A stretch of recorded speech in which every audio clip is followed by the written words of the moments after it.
Welcome back to Demon Slayer Gaming Channel. We're going to be continuing our Final Fantasy XIV Dungeon Guide series today, and we're going to be taking a look at Sastasha Hard Mode.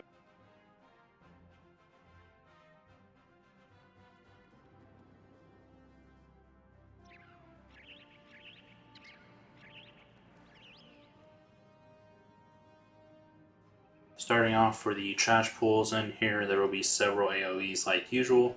Most of them are frontal cone abilities or frontal AoE abilities, so you'll want to make sure you're facing them away from the party. But the slugs do a circular AoE that if you have melee, they'll just have to move out of.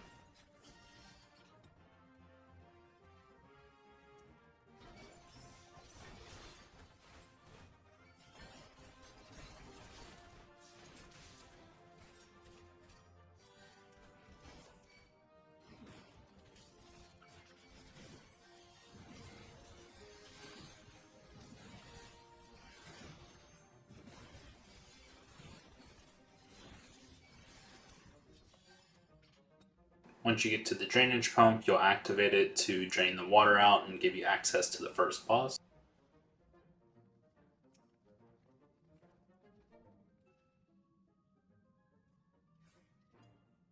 For the first boss, there is a few interesting mechanics you'll want to keep an eye out for. The first one is a sludge debuff that gets applied to enemies that get hit by his little spit ability. This sludge debuff can be dispelled by your healer using Esuna, so you'll want to make sure to do that. If it is not dispelled, then the tail screw that will be targeted at the party members with this debuff on them will almost one-shot, if not one-shot them. So your healer should be focusing on getting that dispelled as soon as possible. The other ability is Prey, where he'll line a shot up on you as the tank. You can pass this to someone else. What it does is stun you, which will make it so that you can't stun him.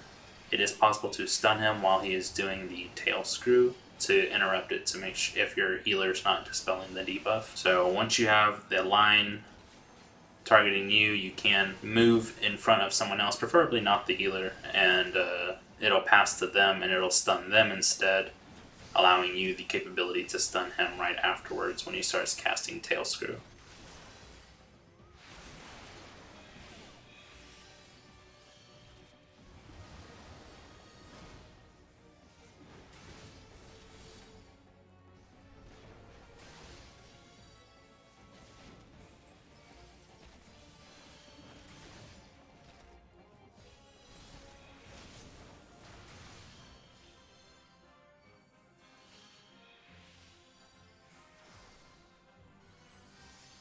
And the next area, ads will be popping out of the ground. They do have frontal cone AoEs again.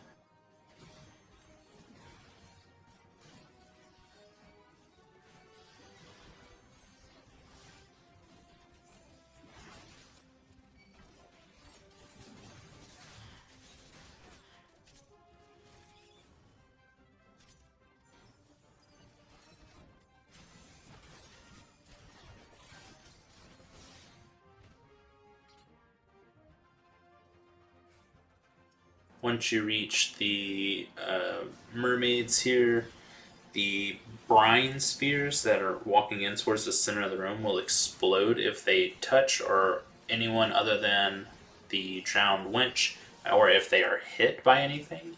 So you'll want to not do as many AoEs as possible once you have aggro, and you'll want to focus down the drowned winch to stop them from spawning.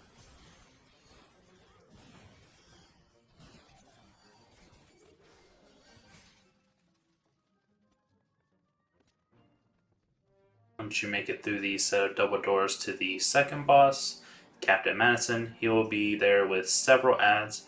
You'll want to focus the ads down first. They die really easily. Anytime ads spawn into the room, those should be killed first.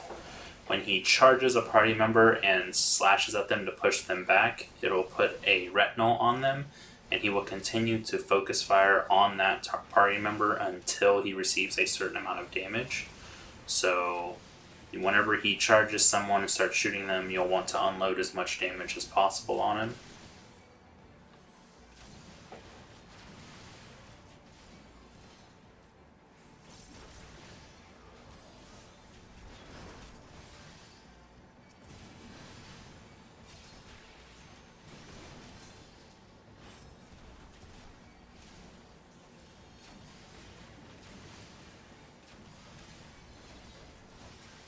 When he gets down to his last percentage of HP, he'll run away from the fight and spawn a large percentage of edge. You'll just want to group up at the middle of the arena or anywhere and focus them all down with AoEs.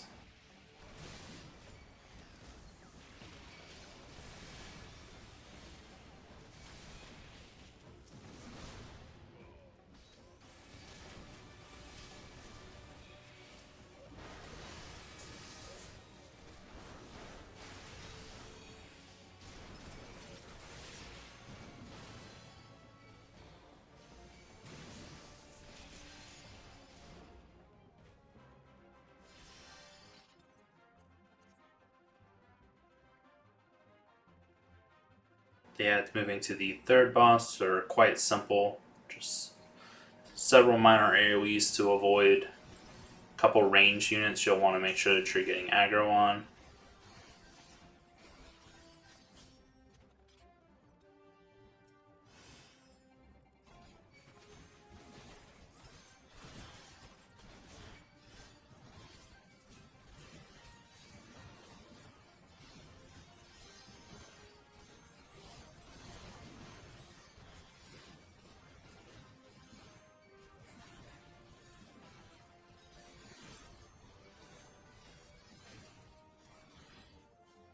After you clear out most of the group, the first mate will come out from the boss arena. He'll spawn additional ads to fight with him, pick them all up and AoE them down.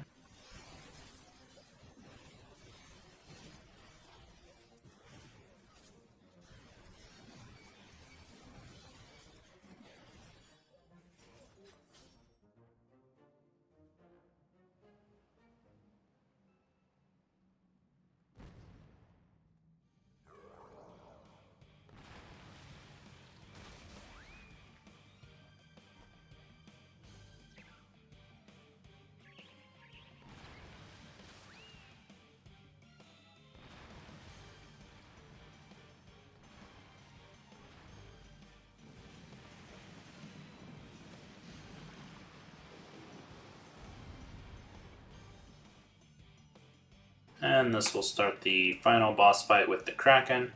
This fight functions very similar to the one we've already experienced in Hullbreaker Isle. You'll want to avoid focusing on the tentacles, and you'll want to kill the arms whenever they spawn. And then if there's no arms alive, then you'll kill the Kraken himself. Avoiding the ink blot is pretty unavoidable if you're a melee unit, unless you stand all the way on the left or right side. All it does really is apply a blind debuff, which can be cleansed by your healer, so it's not too imperative that you avoid it. There's no units in this fight to worry about as a tank. Nothing has a tanking sort of like aggro meter to it, so you're really just providing damage to killing tentacles and arms and the Kraken himself.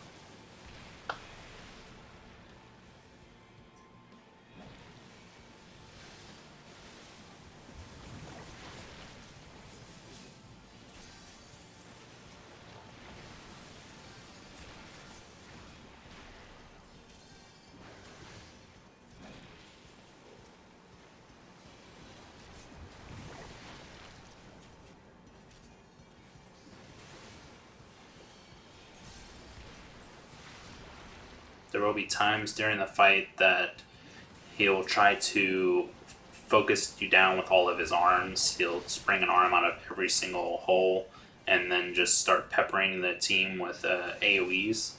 This can be a highly damaging area, but if you've been focusing down the arms throughout the fight, he'll have a pause where it says he can't bring its arms to bear against you for a while before he finally recovers and then is able to do so.